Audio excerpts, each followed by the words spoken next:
TWM podcast.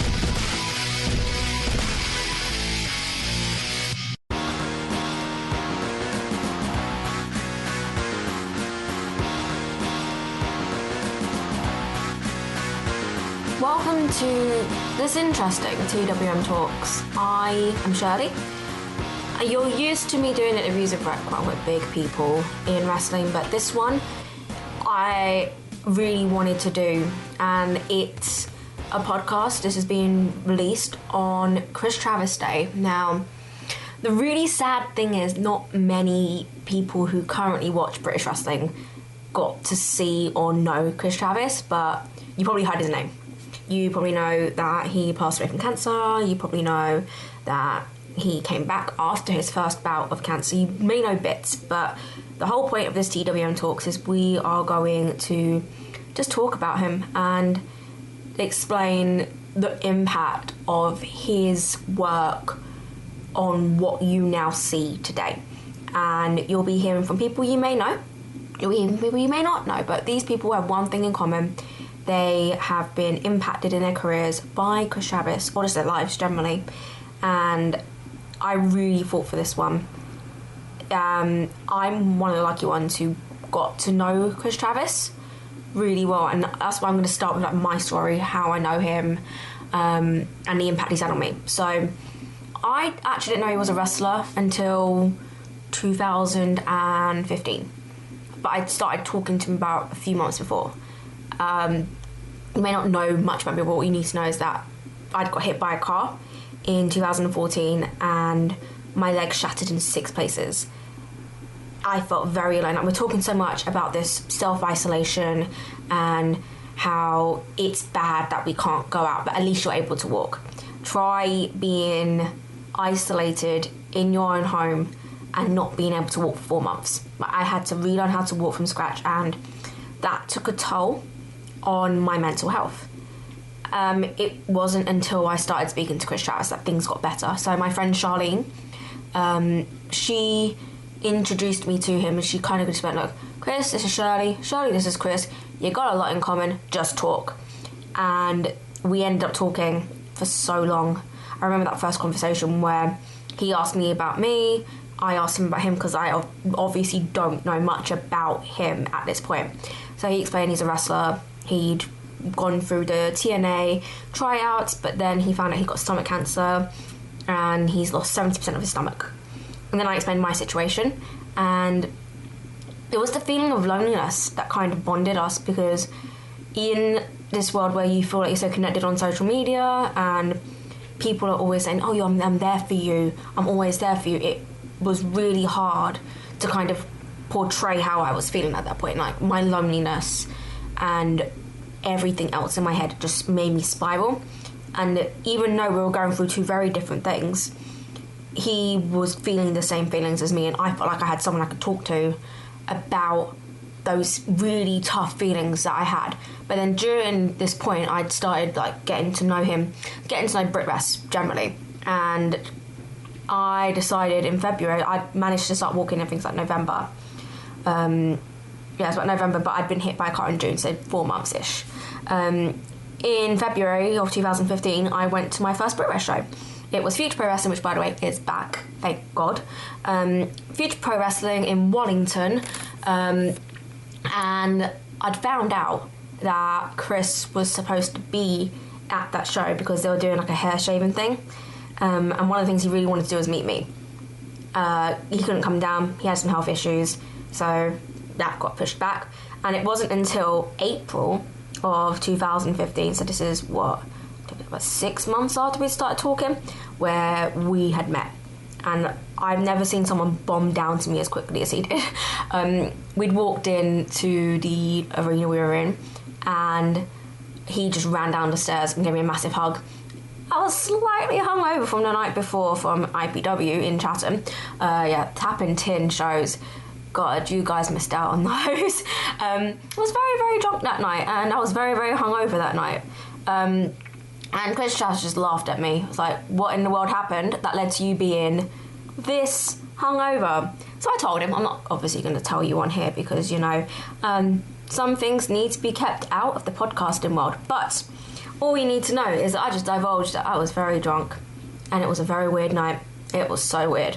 And he just laughed, and then he started talking to me, and then we actually got to have these conversations face to face. It was amazing. No, this person who had only been in my life for 6 months had, like, we were talking like we'd known each other for years, and there were wrestlers walking past us like, wait, Kris doesn't really talk like this to people, and she's new. Why is he talking to her like this? And then people kind of realised that we'd become friends.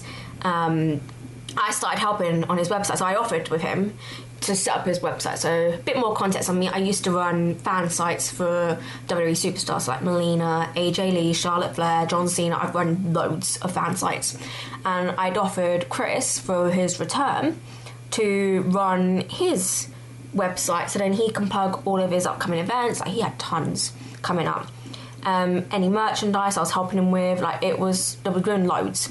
And we spent from April till about July time plotting out everything. We'd got the website set up, we made sure his social media was like the same, like we were building up a brand for him. I started designing some merchandise for him, never actually kept sort of light of day. There's one shirt that's sort of light of day. And then, yeah, the return happened. He went up against Charles Samuels, so you probably heard about this on the Charles Samuels podcast, how that match went down. So check out the Charles Samuels podcast. But the funny thing was, I was in Tenerife getting absolutely drunk with nerves because I was terrified of what was going to happen to Kris. Luckily, he was okay. And then I got a message about 1 o'clock Tenerife time. And he's like, what's your number? And I gave him my number, and then suddenly I get a phone call from Kris. And he's like, I'm letting you know I'm okay, just making sure that my girls are okay. So this is me and Charlene. Just making sure that you're okay. And yeah, our conversation was nuts. Again, not going to divulge what was said in that conversation and who got involved in that conversation. But we then just started talking more and more, and then I started about Progress. There's other stories about Progress. Oh, God. There's so many stories from Progress with Kris Travis, like the time when at Super Strong Style, the first ever one, he didn't tell me that he was going to be there, but I was messaging, like, oh, what are you doing today? And he was like, oh, I'm up in Sheffield with my missus. Then his music comes out, and then if you watch on demand, you can see him mouthing, I'm so sorry. I'm like, you fucking bitch. And then I stormed over to him and I told him off big time. It was so funny. And then when he did his match with Mikey Skull, he got lost in the muddle, so I had to grab him by the wrist and just drag him through like the massive crowd at the end of Progress. So if you've ever been to like the ballroom, at the end, it's just like a mass of people like storming to the ballroom entrance, and there's so many merchandise there was so many people out. People wanted to see Kris. I just dragged him, threw him onto merch, wanted to just sell some stuff, and he sold stuff. And then there's a really funny picture of me, Charlene and Kris, where none of us are looking into the camera, and it's like a running joke that we had where none of us looked into the camera, and I was trying to train Kris how to look into the camera during a selfie. But that was the last time I saw him face to face, because then obviously he had his second bout and he found out it was terminal. Yeah, we went back to talking a lot online, and I'll never forget the last message he sent me, and it was about 4 days before he died. He went, I'll speak to you soon, no energy, know that I love you lots. And then he died. I was out in Dallas for WrestleMania. I'll never forget getting bombarded with phone calls at about 5:30 in the morning, and then picking up the phone finally after an hour and finding out what happened. I was inconsolable that entire day. I cannot forget that day because I had my friends with me. We were in a hotel, I just sat down and cried. I couldn't muster up the brain energy to get out and do WrestleMania week stuff. Like, you obviously know what WrestleMania week's like, but I'd really struggled that day. And the person who actually helped me out more than anyone on that day was Jimmy Havoc. He called me and went, you know, don't you? And I went, yeah. And he went, where are you? So I told him where I was. He went, just get to this place and stay with me for the day. And I ended up staying for the entire day with Jimmy. And our relationship, our friendship is like, he likes to take the piss out of me and just wind me up by being like deadpan. And that was his way of cheering me up on that day. I then went to Access. I went to the Thursday evening Access, and Paige was there. And I gave her my ego hat. So me and Kris came up with this idea to get Project Ego hats made. I gave Paige mine, and we both burst out crying. She's like, I can't cry. I know you can't cry. I don't know I can't cry. And she just gave me a massive hug. We took a ridiculous selfie when neither of us are looking in the camera. Again, it's a funny little joke picture. And then she told her mum, so Soraya and I was like, who is that? And then Paige just talked to her. And then I told her who I was, and she just put me in for a hug. And we both just cried. And then Paige joined us, and we all just cried at Access in front of these thousands of people. No one really knew what was going on fan-wise, but we all just stood there crying our eyes out. It's just really strange to have someone who has impacted your life in such a short space of time. Like, I wish I knew Kris for longer based on our interactions. He's an incredible person and deserves to be acknowledged more in this modern Brit Rest world. Without him, there would be none of the people that you love, like Gene Money or Cassius or CCK. These people who've got this comedy wrestling but are serious at the same time, they would not be here without Kris Travis, and he deserves to be acknowledged more. His legacy still lives on though. So recently it's come out that he, in his memory, £32,000 has been raised for Cavendish Cancer Care, which is the charity that took care of Kris in his final days and were incredible with him. And at the end of this podcast, we're going to talk about how you can sponsor and raise money for them still, because this charity gave their all to Kris. I know you've heard of like cancer research and other cancer charities, but this small charity in Sheffield gave their all to Kris.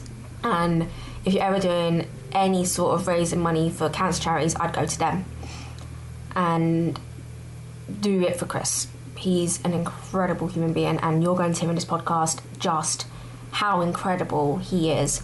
From best friends, from wrestlers you know, wrestlers you don't know. There's loads of people who you're going to hear from in this podcast, and at the end we're going to talk about how you can help raise money for Cavendish. So I hope you enjoy this podcast. I hope you engage in conversation about Kris Travis on this day and talk about your amazing memories of him. This will be on a thread at TWM Wrestle. So yeah, hope you enjoy.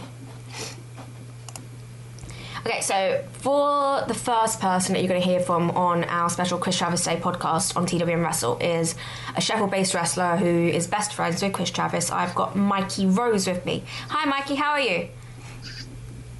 Oh, good, thank you. Yourself? Yeah, this is interesting to actually do a podcast with you because you've known Kris for a very long time. So how did you know Kris? How did you meet? I think it was back at a show. Probably was not, like brown casual wrestlers handshake, hi, how you doing kind of thing. But I think just at the time when I first started to get to know him was it was a show called NWL, which was run by Brad Flash, and he had just done my match, and I was selling a heart punch, and for my own amusement, I crawled on all fours out of this very small working man's club on the front. In hindsight, what could have caught off that floor was minor miracle I didn't. But as I walked into the room, the first person that saw me backstage was Trav, and he's like, "Are you alright? Do you need an ambulance?" And I'm like, "No, I'm selling." This idiot walks off. And then, that's how we put a conversation with him. So your first conversation. So your first conversation was him basically saying, "Get over it," basically. Well, yeah. He's pretty much every conversation we would have, he would call me an idiot or tell me to chill out or something like that. Usually was one of the key threads of conversation, so it's ironic it started that way. But did you ever get to wrestle him? Sorry? Did you ever get to wrestle him? A couple of times. Three times altogether. The first one was probably the best one because I don't deal with the crippling anxieties that a lot of people have these days. I was a lot more confident back then. It's probably our better one. The second one, I nearly broke his neck. What? Yeah, he didn't let me live that down for a while. What happened was I'm going to go for called for a neck breaker because I was so nervous. I went to did what sometimes people refer to as the Rick Rude neck breaker. Right. And that's when you sit on your backside. Traveller expected me to do a flat, just fall all the way flat on the floor. So as I take him, he's gearing up to take this massive bump for me, and I've gone down on my backside. And one of our friends, Kris Travis, he said it looked like it bounced off my shoulder, and he was livid. He weren't impressed with he weren't impressed with that one. In fact, to come to think about it, I've wrestled a couple of more times when I started appearing in EBW in like a couple of like tag matches and stuff. There was one where I blew out my knee, and he was getting really back up to me. He's like, "Come on, get up quick!" I'm like, "My knee, get up, my knee." So that's the extent of the conversation. But I didn't realise how bad I'd done it every time for that one. But so I think about if I were to count stuff top, about 5 or 6 times if you count all the tag matches and stuff. TWM podcasts are brought to you by We Love Sport, the fantastic app finding you your nearest sports bar showing the latest WWE pay-per-views. We Love Sport has over 400 of the best sports bars and pubs in the UK at your fingertips and allows you to book front row seats, giving you the best views of the action. You can also check out what sports are being shown over the next 7 days, making sure you don't miss a second of the action. Download the We Love Sport app on the App Store or Google Play Store. Follow We Love Sport on all social media platforms at We Love Sport UK and check out welovesport.co.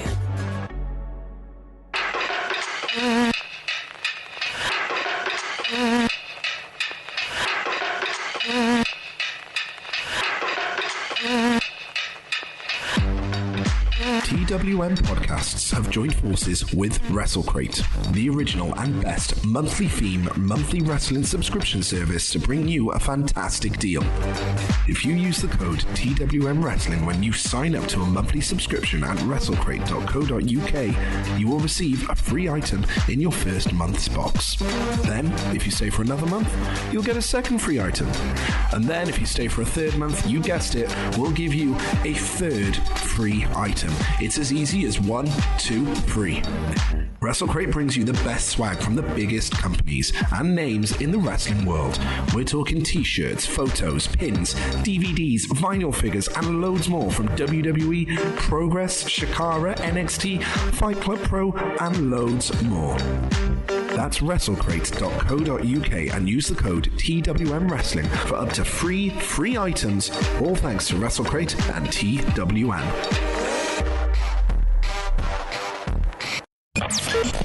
What made you gravitate towards Kris as a friend? Because I've known you for a long time, and you guys have always been attached to the hip. So what led to you becoming so close?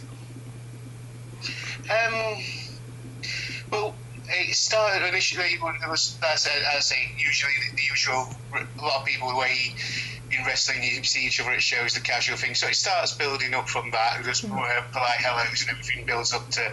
I'd probably say when I started working for GMP, which is a show run by Jerry Norton.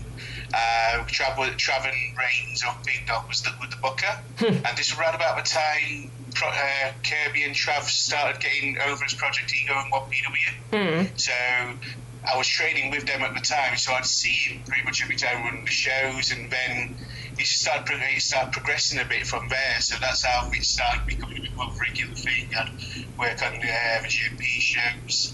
Eventually, I think when we really started bonding was when I started training pretty much full time with Trav, because he started taking the 1PW training in the like in the evening, and eventually that school would fold and we started GMP school. But the thing that started me kind of like I say, gravitate towards him. That's when he stuck. Like I say, he first like stuck up for me. It was like in a group of like 20 trainees, and there was this other guy called Luke Axel. He was one of the typical wrestling trainee hangs and supply type, and he just said something. I can't remember what the comment was. But he just said something, trying to be funny, trying to pop Trav, and Trav just whiplashed around and turned around and, oh, shut up, you knobhead. He just like point blank did it out of nowhere. Yeah.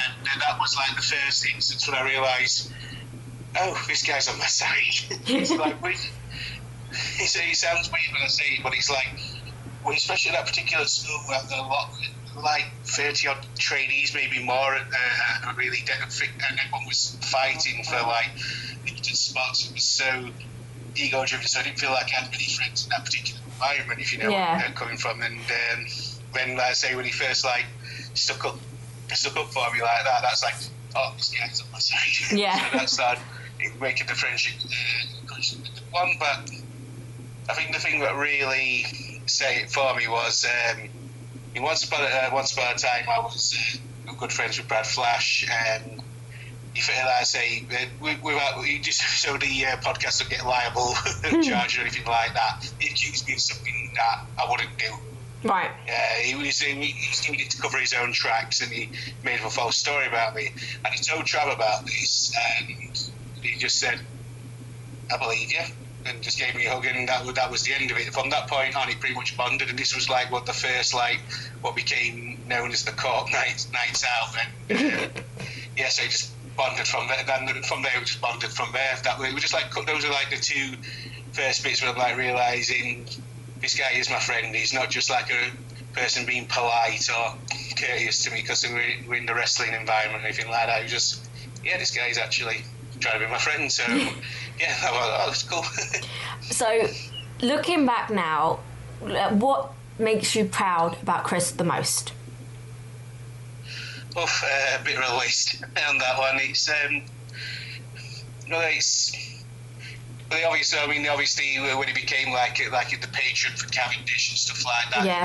How he dealt with everything. Like I say, there's all sorts of stuff pre the cancer and everything like that. But what he did with himself from that, I think that's what I think a lot of like not just myself, like close friends and his family. When he took that all on, and he said that he became he became a patron for him. He was raising loads of money for him himself. Yeah.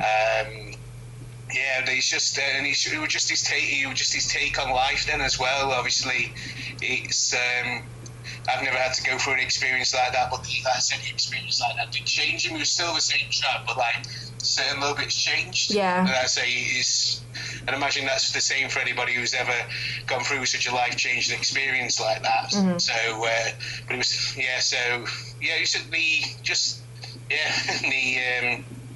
it's just that was probably the key one. All the great stuff when, like I say, when he some of the great stuff when he had great matches and stuff like that. Like I'm a huge Kevin Owens mark. I love him. I found out Travel Wrestling. I'm coming up in car with you. And it turns out the car change would actually be the best bit of it because it's like you've met him. He's either he comes across really confident, or he can sometimes come in she's confident when he's nervous. Yeah. He was bricking this entire thing because he was he did the gags about Greg's Kevin Owens and stuff like this, and it's like he says to me in car, he's like, I don't know if this guy's going to fucking hit me after all this. It's just like he's absolutely bricking it, and it's one of those rare occasions where like it usually was the other way around because I would always be the one when we're on shows together, nervous, bricking and everything like that, and he's like super relaxed. He's actually tense. And he's like, the shoes on you, I fuck, would enjoy this. But all these great matches and stuff like that. But they were good things. But I think what he did as a patron for Cavendish is gets like that extra bit down the heart kind of thing. Yeah. So I remember the Kevin Owens thing because when we were prepping for his comeback, he was like, "Oh, Shirl, I've got this great idea for a shirt," and he'd like designed a shirt. I was like, "Oh, okay, what have you got in mind?" And then he shows me the mock-up of the KO t-shirt with the duct tape, and he'd done one with KT. Yeah. And I'm thinking, he's probably going to murder you for that, but it turns out that Kevin Owens loved it. So she gave like approval. Yeah, he did. Yeah, and then like, I mean, that's telling of how much like Kris Travis has left that sort of like legacy on not just Brit wrestling, but just wrestling generally. So let's talk about the legacy in wrestling. What sort of footprint do you think he's left in wrestling? That's hard. It's pinned down. He's. I'd probably say he's the. I sometimes butcher language here, so bear with me. But I'm trying to find the word. He was the forerunner for, I think, what we see with a lot of wrestling right now. It's like in terms of like, he wasn't the only one, but I think he was one of the guys who was leading the pack in terms of like in shape. Like I say, maybe not like the 6 foot giant types. It was a tall lad by British standards and stuff. Yeah. But like I say, but in terms of the style of the look and stuff like that, I think he was one of the forerunners for what is now embraced as our overall style now. Because it's like, once upon a time when you heard the Americans were coming over, it was just like they usually were the British guy maybe go loose to him, but by like, you know what I mean, in all the circumstances, like a roll up or something like that. Yeah. It's like it was very like, we're here, take our paycheck, go. But it's like people like coming over and having great matches. It's like Chris Masters to this day, he's still some of his matches with Travel is some of his best. And it's like that's a guy who's gone through WWE and like some people like Shawn Michaels. So it's like that's a very high very high tout, isn't it? What do you think Kris would think of the modern Brit Wres scene? Sorry, say again? What do you think Kris would think of the modern Brit Wres scene and how much it's developed since he's passed away? Oh, I think he'd be well impressed with it. He'd be involved. It'd be like trying to haggle somebody. It'd be like if someone else had got there to stage before him, was like, "Oh, Orlando on you." Someone would have got that message. Yeah. He wasn't already there himself, of course. But I think he'd be impressed with the scene. He'd be chomping at the bit to work all the new different guys out there and stuff. There's such a that same talent out there. It's he'd be stuck in there working them all. Is there anyone in particular you think would be a great match for him? Oh, there's one. That's Brit Wres. See, I think if he were to wrestle a modern Will Ospreay at his current peak, that would be brilliant. Oh God, that would be amazing. Both of them at their peaks, that would be immense. I saw him wrestle a couple of times, but now they're talking at peaks. No, because at his peak against Robbie X. Oh yeah. Yeah, it's like I saw him wrestle again a couple of times in GMP and stuff like that. This one's a bit more of an obvious answer, but I would have loved to have seen somebody. It was Ligero versus Kirby at Southside, and we had like a year-long feud. I would have loved to have seen do something like that with Ligero, as good as they both were at the time. So I just think they could have done that kind of story for a good story. And I thought to have given that kind of time and platform, that would have been like amazing. You got me thinking now. His gears are really clogging. I'm trying to think. I think someone like Chris Brooks would be another really good shout. At his current peak, where he is now, I think Kris would love having like a match with him. I'm thinking if you had Project Ego versus Anti-Fun Police, that would be an amazing match. That'd be amazing. I just think the thing with Chris Brooks and Trav, it'd be a fight backstage over hair straighteners. Them's two immaculate hairdos. The gents had. So you can imagine them fighting over it. Oh dear me. But yeah, there's tag matches. Oh, there's so many really good tag teams. Oof, you really got me thinking. Let me try. Hold on, I'm thinking. He's got his brain's working, everyone.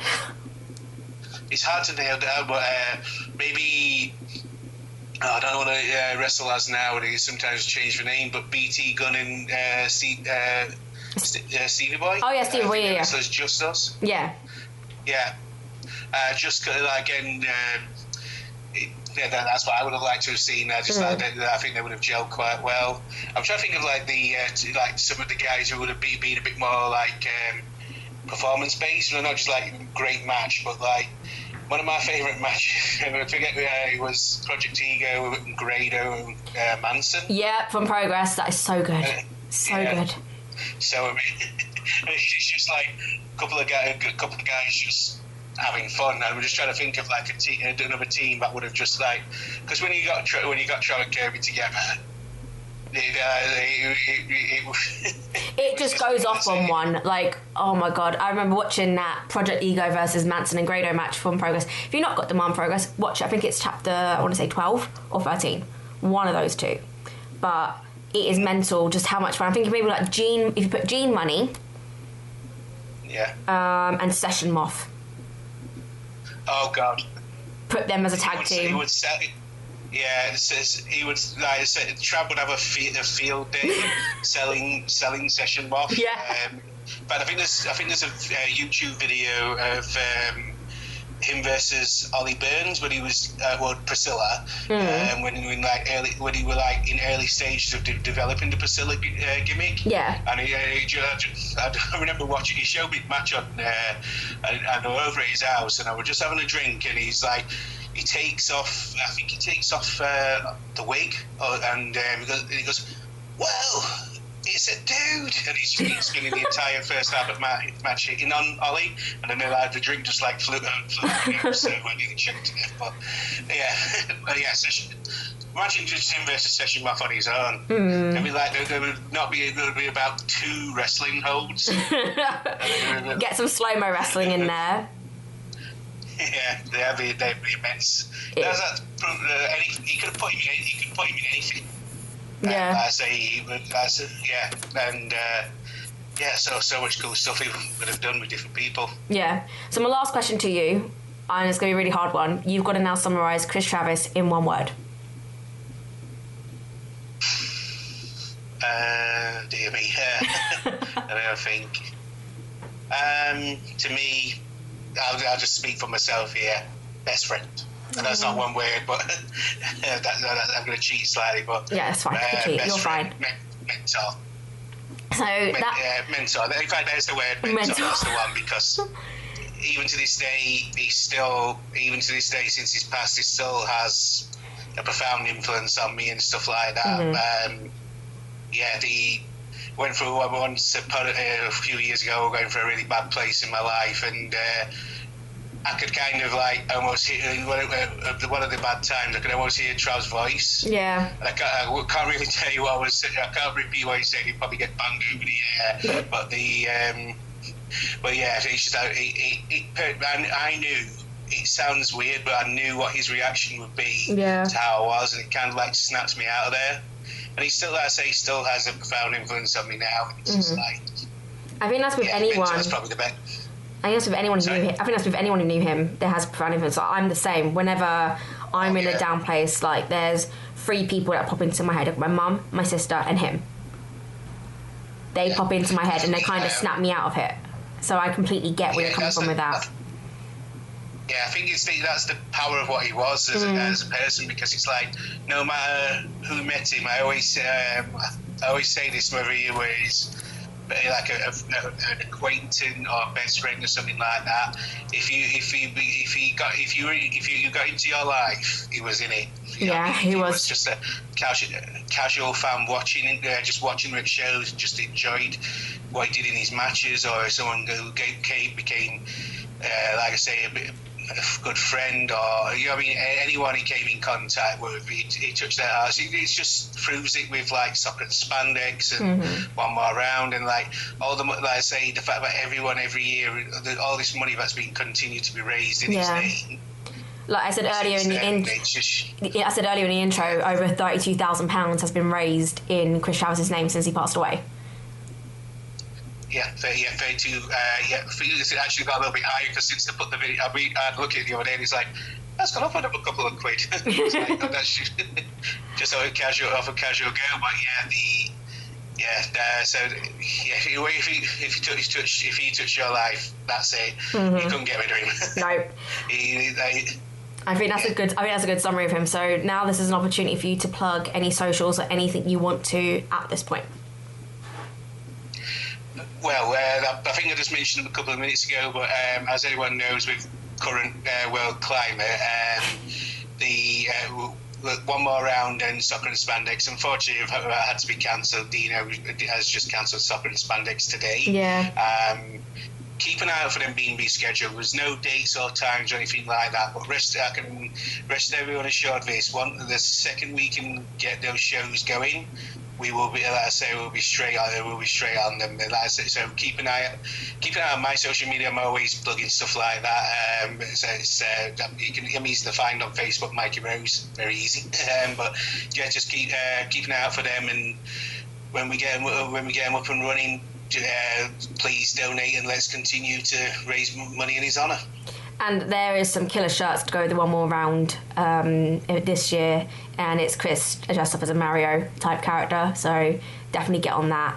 And we'll keep you updated on TWM Wrestle when those shows go back, and the soccer and spandex, so we'll keep you updated on that. Big thank you to Shirleigh and Mikey there for talking about Kris Travis, a man that we all miss very, very dearly, a pioneer of modern British wrestling. Indeed. Thank you for downloading this. Thank you for listening to this podcast. We know something like this can be a massive distraction in these trying times. We thank you everyone that is subscribed. If you're not subscribed, we've got loads of audio content coming out. And as the wrestling landscape ever changes in these weird and confusing times that we're currently in, we're going to be providing new content as and when we can. Daily reviews might not be around for a little bit. It depends what content comes out, to be honest, but we will still be putting out podcasts several times a week, so please keep an eye on our social medias at TWM Wrestle for all of that. In the meantime, leave a rating, review, subscribe to us on YouTube, just search TWM Podcast, trying to get up to 100 subscribers there. Follow us on all the places, all that good stuff. Thank you very much for listening, and we'll speak to you again soon.